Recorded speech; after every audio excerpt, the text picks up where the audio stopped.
Today on the Speed of Culture podcast, I am thrilled to be joined by David Grutman, one of America's most influential hospitality entrepreneurs and entrepreneurs overall. He's credited with transforming Miami to a world-class nightlife and dining destination. Dave, I'm so excited for this. Thanks so much for hosting us in your beautiful South Beach home. Thank you. I'm so happy you're here. Absolutely. So let's start off with, as I told you before we started, I have a lot of background in nightlife. Somebody who we both know, Jason Strauss, is my partner at Boston University. And but that's a little bit of a red flag. Yeah, I'm going to be honest with you. And, we had a great partnership because he brought all like the New York kids. He went to a New York private school. I grew up in Philly, didn't really know anyone, and I brought the masses. And this is before social media. I had teams of people handing out flyers for me. Faxes. Right, exactly. Different world. And he just had a network, and it was that combination that worked. But now we're in a completely different world. And you've done such a great job at building your personal brand and the brands of all your venues using social media. And I guess my question for you as someone who's been in nightlife equally as long, how has it changed over the years in terms of building a brand, specifically in the hospitality space? Well, as you're building a brand, you always find what the best way to do it. Back then when Jason and I started, it was faxes, then it was Evites, then it was flash Evites with music and movement and all that.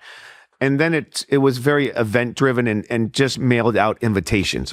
And then now with social media, it's a whole nother platform. So there's always been some sort of platform for us to find to try to magnify our message. But I think you've particularly done a great job at just embracing social media, and you seem really natural at it. Whether you're talking about yourself, your ventures, your vast network, what's been your approach to it? So I do my own social media. You don't want to do it? No, so let's start there. So it's authentic, and I think I just like to show my lifestyle, and hopefully you buy into like how I'm living my life and all the touching points about it. So that's kind of social media has just been like. Listen, I guess it's like having your own show, right? Basically, so I kind of show my tennis, my meeting with people, my family, me going to the restaurants, other people's restaurants, consumer brand investments, how I used them, why I went with them. I just think it's important people get a glimpse of your life.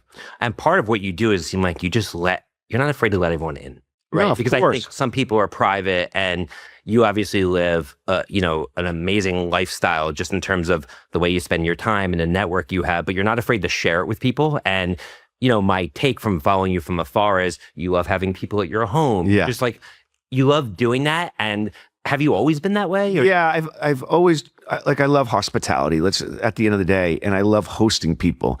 And, I've been doing it for so many years. I wanted to be that key holder. When you come to Miami, I really want to be the person that you call and reach out to that make sure that everything's perfect.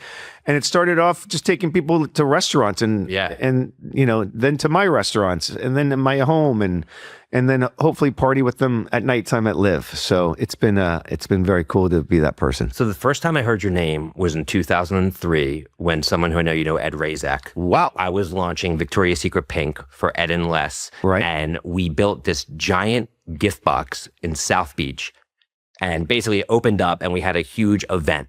And that night, Ed wanted us to take a bunch of people out and he's like, I'm going to call Dave Grutman. Yeah. And I was like, who's that? And he told me about you and you came and you obviously, it was before you had this whole infrastructure here. Take us back to the early days when you came to South Beach and what were the path that got you to where you are today?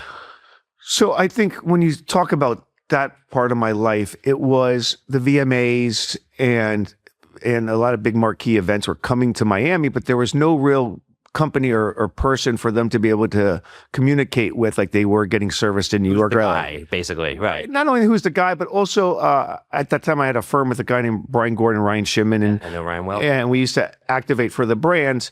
And, listen, New York and LA always got the bigger events and stuff like that. But then we grew the event business and being able to service them in a way that they needed to be serviced in a corporate way. Because there's always that balancing act between, let's throw a party and what's the corporation need to get out of it, right? Yeah. What's the branding? What's the message to get out? And at the end of the day, what's the target to push the new brand they're launching or song or artist or whatever it is. I mean, they're all brands, right? So that was good. And then, Ed Razak, when I got the deal at Live and I took him to the back of the Fountain Blue, it was dirt back there. And I go, Ed, I got this new Club Live coming at this new Fontainebleau resort. I think it's going to change Miami. I need you to move the Victoria's Secret show from doing it in New York or LA, because those were the only two places at the time. And I need you to do it for the grand opening of the Fontainebleau. And he looked around, then he looked at me, and he goes, okay. And I'm like, okay. He had a place in Miami at the point. He still has the same place at El Villaggio, yes. Yeah. And Ed, to his credit, he's one of those vision makers. Yeah. So he was like, let's do it. And I remember it just really, there's moments in your life that you'll never forget. And that's definitely one of them. When I was able to call Jeff Sofer, who owns the Fontainebleau, and say, Jeff, I got the VS show for us. And we'll do the after party at Live, but I think it's going to be a great thing for your resort. And Jeff right away is like, of course, let's go. And, it was one of the most, in my life, one of those big blue checks that was just like, phew. I mean, Ed gave me my first big break too. So shout out Ed Razak in advertising. Of course, best. And there are people along the way who will just, you probably think when you look back at your life of those moments. Yeah, I mean, listen, Ed Razak had Monica Mitro with him as well. And to Monica's credit, I really had to work Monica for many years saying, and I love really strong women like that because, and I've come across so many in my life where everyone else is like, oh, I hate that. And I'm like, no, these are the women that if you do what you say you're going to do, they do everything for you. And those are the ones I really focus on more than anything because they're the ones that change the world. So, she's one. Amy Thompson was one that managed Swedish House Mafia and stuff like that. But to me, there's a couple really strong women figures in my life that's helped me be better at what I do. That's awesome. Yes, because they keep you in check. And, I did a Super Bowl party for them right before that in Arizona, and I knocked that one out of the park. Like, for whatever reason, everything fell perfectly. They had a commercial in the Super Bowl that year, so they wanted to do an event afterwards for it.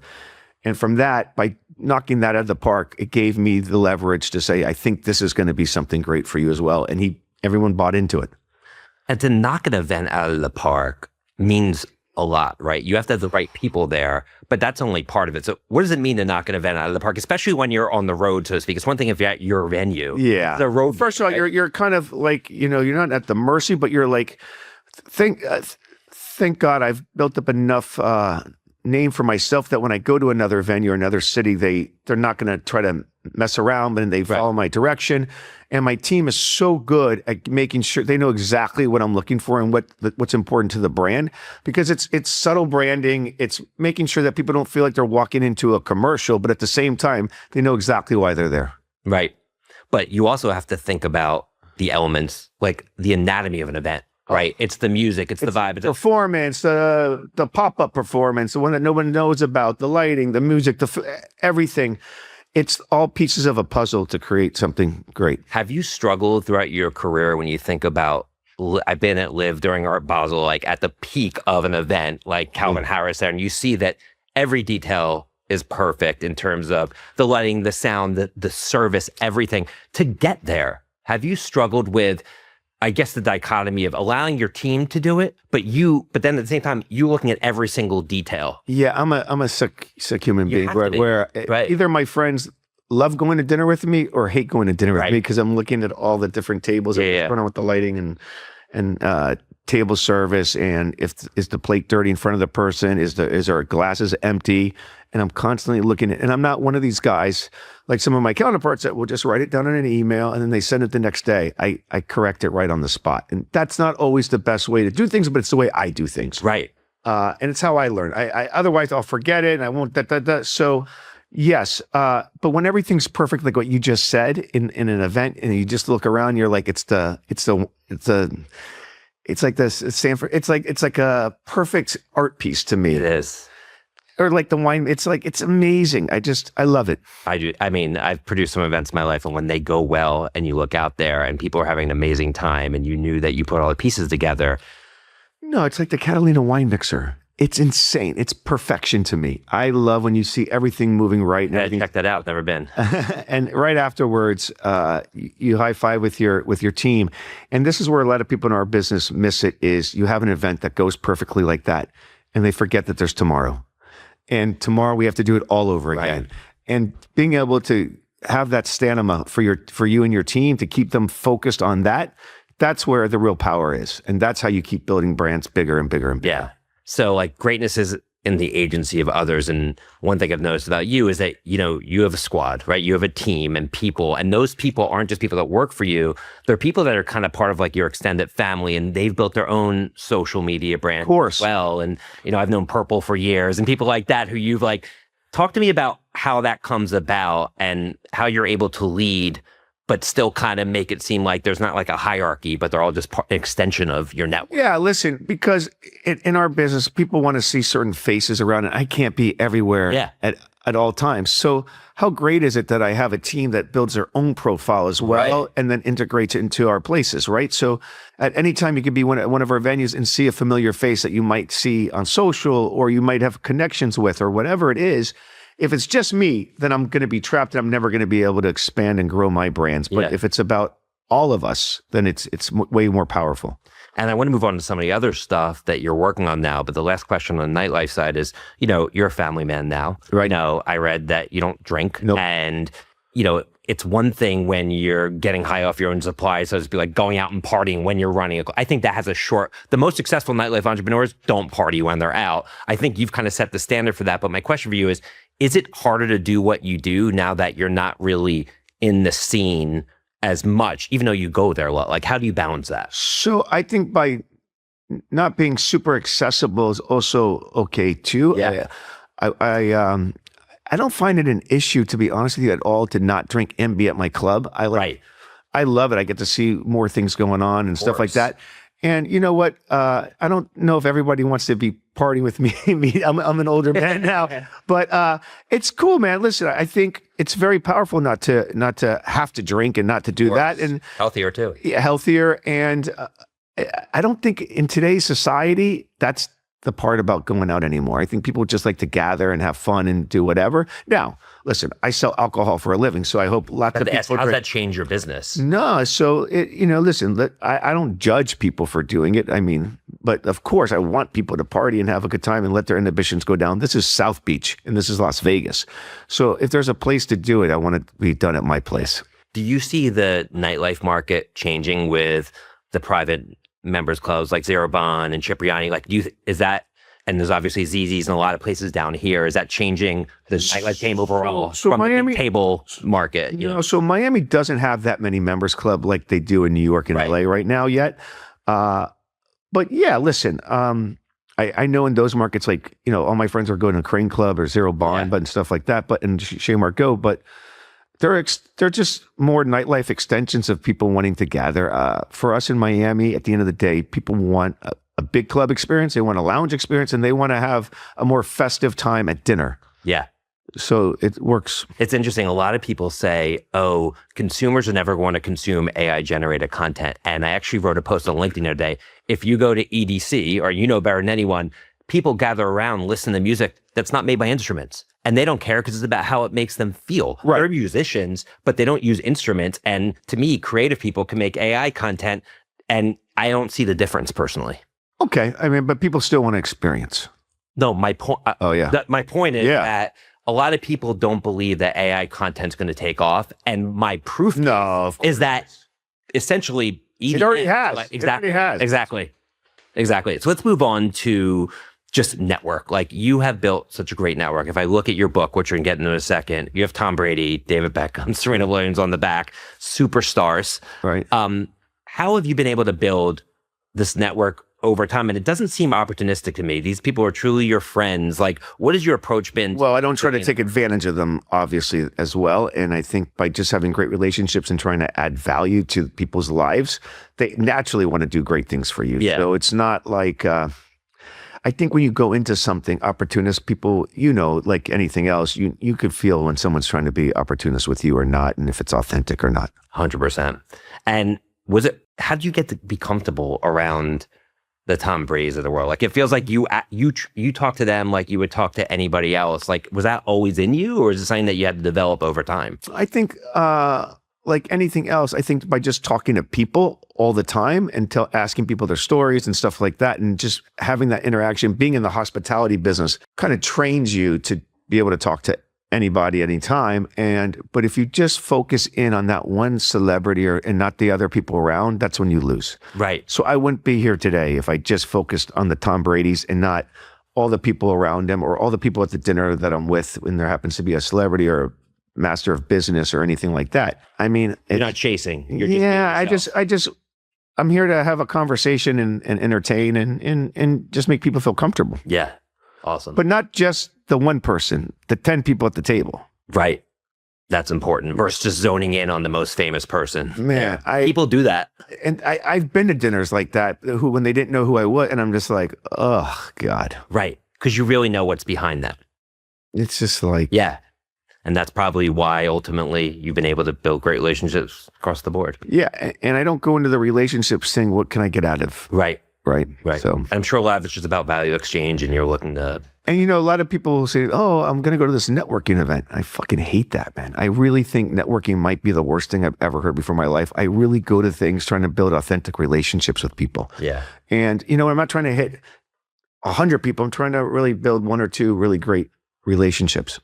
And speaking of spanning relationships, you've obviously done a lot outside the nightlife industry. And we're here in your office and seeing all these different brands that you've invested in. Yeah. How did that start? And talk to me about the process and how it's going and what you're getting out of that experience. So it's been one of the most rewarding experiences. And, as you get older, you want to keep, pivoting and or bringing other extensions of your ecosystem into your life. And, I started making an ecosystem for me in the hospitality. I have a restaurant and a nightclub and, et cetera. So they all kind of feed each other. Now on the consumer brand side, I started doing it right around COVID time. My first thing was I partnered with ABG and we took Prince out of bankruptcy and I did that. And I saw that I had an effect on a clothing brand or a lifestyle brand like that. That they was were a distressed brand. Authentic Brands Group does that. They partner with. Yeah, and they're by the way, they're the best partners. They're able to take a distressed or brand and work with you on building it and making it a great brand internationally. So that was great. But where it really turned the needle for me is I met the founders of GoPuff, Raf and Yak, and GoPuff, which is the most amazing delivery service. They're incredible. We would talk to these young founders of consumer brand goods together. So you have me and the GoPuff founders on the Zoom with them. And it was, of course, you could see the person on the other line a little nervous, but I learned so much with them and also the way I live my life is I want it to be a win-win business. Now, the three of us together could really take advantage of an up-and-coming consumer brand. Instead, we never did stuff like that. We said, listen, let's do this. We want to not only invest, but we also want to advise. And we want to build your brand together. And I think you're going to get there no matter what. But with us, you're going to get there quicker, better, faster. Right. And just through the connections you have. The whole thing. Right. So to see the reward, after you've done it a few times and to see founders just call you and go, I never imagined in my dreams this would happen. And that is the reward of all rewards. Forget about the money and all that. All that is just a utility of changing people's lives. It's so true. If I look back on my career, the things, once you make a certain amount of money, you look for the intangibles and what gets you up and excited every day. And to me, I look at people, just how Ed Razak gave you and I, an opportunity. There are people who when you look back and you're like, wow, look what they're doing now. It's so rewarding. And also people that, I've had my company for so many years to see that, there has been people that have left me and started their own companies and they've been very successful. That makes me very happy. Yeah. So that's great too. But I think as you work with Skinny Dipped and Goodles and Coconut Cult and Neurogum, and they're just exploding. Vacation just did a crazy raise. It makes me so happy that I was a part of that. Yeah, and I think the food and beverage space is changing so much. You look at GLP-1s and people want to live healthier lives, and the incumbents, the Coca-Colas and Mondelez's, they're getting hurt by these new Olipop's. Yeah, of course. Great example, and Poppy, for your investments. Yeah, so we had David Lester on the podcast. Great, yeah, great guy. Great guy. Yeah, I think Olipop is a disruptor of all disruptors. They are. I think, to me, Coconut Cult. Now that they have these single serves that are out and what is Coconut Cult? So it's a probiotic yogurt that's it's going to win the battle of gut health. Okay. As a Jewish boy, it's changed my life. That's for sure. And it's just one of these very disruptive brands that you see come across your path. And so I'm so lucky to be able to invest in it. It's awesome. And your latest venture is going into, I was watching the Super Bowl a couple weeks ago. You saw that? My wife's like, that's Dave Grutman. I'm like, what? No. And we rewound it. And I was like, no way. And then it made sense because I know you have a relationship with Bad Bunny. Yeah. For me. Let's talk about, well, first of all, how did that come about? It's so funny. Back in the day, EDM was, as you know, was the most explosive music style there was. And we used to have a Thursday and a Saturday of EDM music. And then when EDM took a dip down, the Thursday was more the night that we incubated new DJ acts. And that had to go away. We could just focus on the Saturday. So we did a Latin on Thursday in Miami. And I was like, okay, let's do it.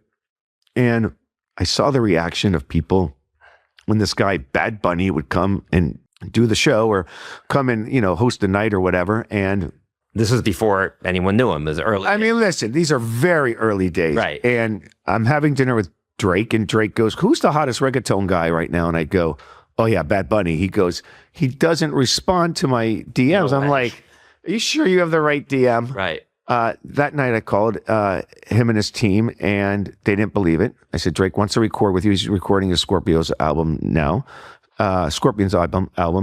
And he'd like to see you tomorrow. And they go, we don't believe you. So I hand the phone to Drake. Drake goes, either you come to me or I'm going to come to you. They come the next day. They do Mia, one of the biggest hits, I think, in Bad Bunny's and Drake's. I mean, it was just a monster hit.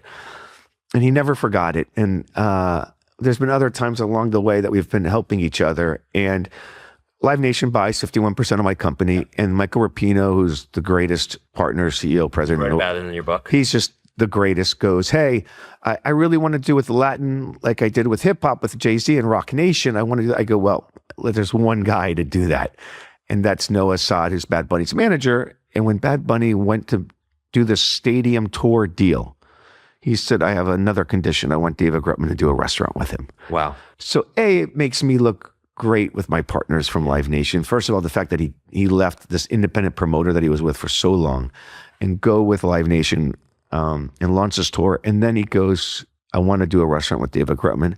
And we have Gecko. And Gecko's just been such a special place, not only just for the food and times and stuff we get to share there, but the fact that we did something special together. Yeah.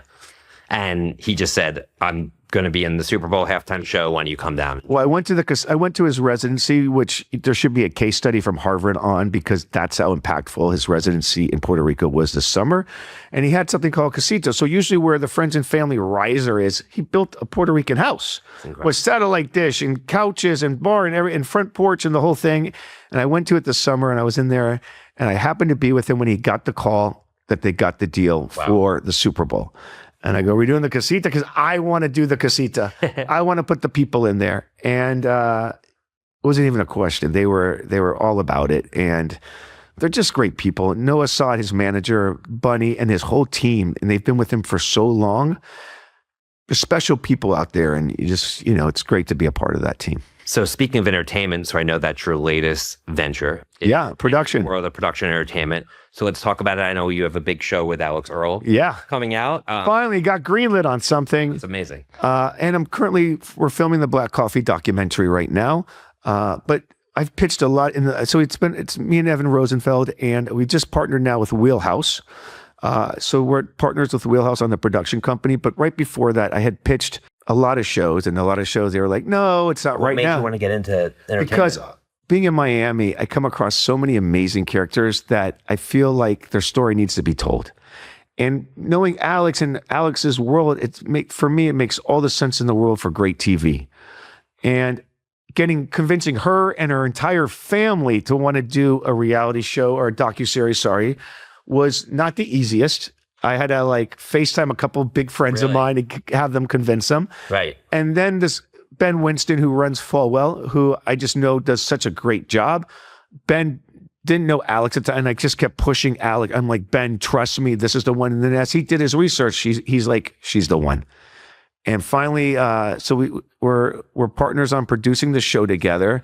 3 different streaming services made offers on it, but we went with Netflix. And I'm so excited for the world to see the Earls. Yeah. Because it's not just Alex, it's the whole family. And they're all such great characters. So cool. Yeah. And first of all, it's amazing what she's created. But I think you're going to be equally amazed on what the rest of the family does. And, Kim Kardashian obviously wrote the foreword to your book. Of course. They kind of set the tone and the roadmap for reality TV and how it can help you branch big time into so many different ventures. Of course. I mean, look, they've used that as a platform, and there's so many superstars in that family that have gone on to grow their own brands, which is incredible. Yep, Kylie and Kim and Kendall. I got my Cloud protein popcorn last week. It's like it's the best. And when something like that comes out, they know to send it to you, and you're always getting stuff in the mail here, and you're posting it. And you're just building the network. Well, it's about supporting your friends. So I think whether it's a post, whether it's even just calling them saying, I got to tell you, what a great brand, telling other people about it. I think being people's cheerleader is the greatest thing you could do in life. 100%. So you got the entertainment venture, you have the restaurants, you have the nightclubs, you have, all these ventures that you're doing. What's the pie chart of your day look like? Well, every morning from 8 to 9, I do tennis, or every morning, or I like to call it fennis because I don't overhand serve. Was that hard for you to carve out, given your family commitments, your work commitments, to make sure that you do that every day? Because a lot of people don't take the time to do that. So I think, what's important to you, you make time for. So that's by having a consistent time with that helps me kind of do the rest of my day. And I do meetings every half an hour to an hour, a lunch meeting. I do everything at my house, though, to be honest. Really? Yeah. So every meeting's here, lunch is here. And then my kids come home like around between 4 and 5, and I take like an hour or two with them to try to be present, have dinner with them. And then I do my second job of, going to visit my restaurants or nightclubs. Very cool. So to wrap up here, the book, Take It Personal. What made you decide to write a book? And what do you hope readers will get out of it? I've been teaching a college course for the last 5 years at FIU Hospitality. The Dave Grutman Experience. The David Grutman Experience, yeah. Title. Very cool. And the reason why I wanted to teach and the reason why I wanted to write a book is there was no blueprint for what I do back then. And I've been able to, there's a lot of stuff they don't teach you in college. And I think it's important that to be able to do what I do and where I'm at, there's certain things along the way that I made a priority, and I put that all in the book because I want to be able to give the next generation a blueprint of stuff they may not learn in school, or just ethics and beliefs and relationships, and how that really over time, by playing the long game, works out great. And it's not lost on me that you call the book Take It Personal, because you're inextricably linked to what you do professionally, right, and who you are as a person. Some people, they're a lawyer. No one wants to talk about how they're a lawyer during the day, and they're a different person at night. But it's all one. Is that a part of why you wrote the thesis of the book behind Take It Personal? Well, I think because I keep things so inside me that I take it personal. And one of the best ways that I've ever learned was when I made mistakes, someone came pretty truthful and hard with me, and it really resonated inside to me. I take things so personal that's why I think I'm successful. Yeah. I mean, speaking of which, we have a lot of younger listeners of the podcast, and there's probably very few that wouldn't want to have the career trajectory and the life that you built for yourself. You have a beautiful family and a great career, and you're well liked, and you have incredible experiences. What piece of advice would you give to younger people starting off on their journey so they can essentially realize their potential in life like you have? I think to go into I think for me, I go into every interaction as a win-win. And I just when you just go into it like you wanting to do good for somebody, it comes out great. And I always see, how do I make this? Not keeping score, not thinking what you're going to get back at. No, I keep scoring tennis. That's for sure. There's a guy named Cedric Gervais he's a terrible tennis player. But no, listen, I think when you go into something and your ethics and beliefs is something just for your self gain and not for the other person, it pays off 10 times over just to do good for that person. And I think that's what's helped me so much in my life. Amazing. So to wrap up here, we always ask our guests if there's a saying or mantra. I know you have your tennis thing. We make everyone else say a mantra, so I'm going to make you do it now. What's a saying or mantra that's encapsulated your career or professional journey to date? I really just want to bring it back to the book. I want to be to me, guys, taking it personal is how you need to live your life. I mean, take everything super personal. Why that person's not in your restaurant. Take it personal. Why things aren't going right, because you have to look at yourself when things aren't going exactly how it is. You need to change your tone. Well, we're going to leave it with that. Thank you so much for taking the time. Man, this has been to great. walk through your journey. It's inspiring, as I know it would be, and wishing you nothing but success with the book and everything else you have going on moving forward. Thank you. Awesome. On behalf of Suzy and Adweek team, thank you again to the great David Grutman for joining us today live from South Florida. The King of South Beach is here, and he has his new book, Take It Personal, which is available April 14th. Wherever books are sold, I'm going to pick up my copy. Make sure you pick up yours as well. Be sure to subscribe, rate, and review the Speed of Culture podcast on your favorite podcast platform. Till next time, see you soon, everyone. Peace out. Bye-bye. The Speed of Culture is brought to you by Suzy as part of the Adweek Podcast Network and Acast Creator Network. You can listen and subscribe to all Adweek's podcasts by visiting adweek.com/podcasts. To find out more about Suzy, head to Suzy.com. And make sure to search for The Speed of Culture in Apple Podcasts, Spotify, or anywhere else podcasts are found. Click follow so you don't miss out on any future episodes. On behalf of the team here at Suzy, thanks for listening.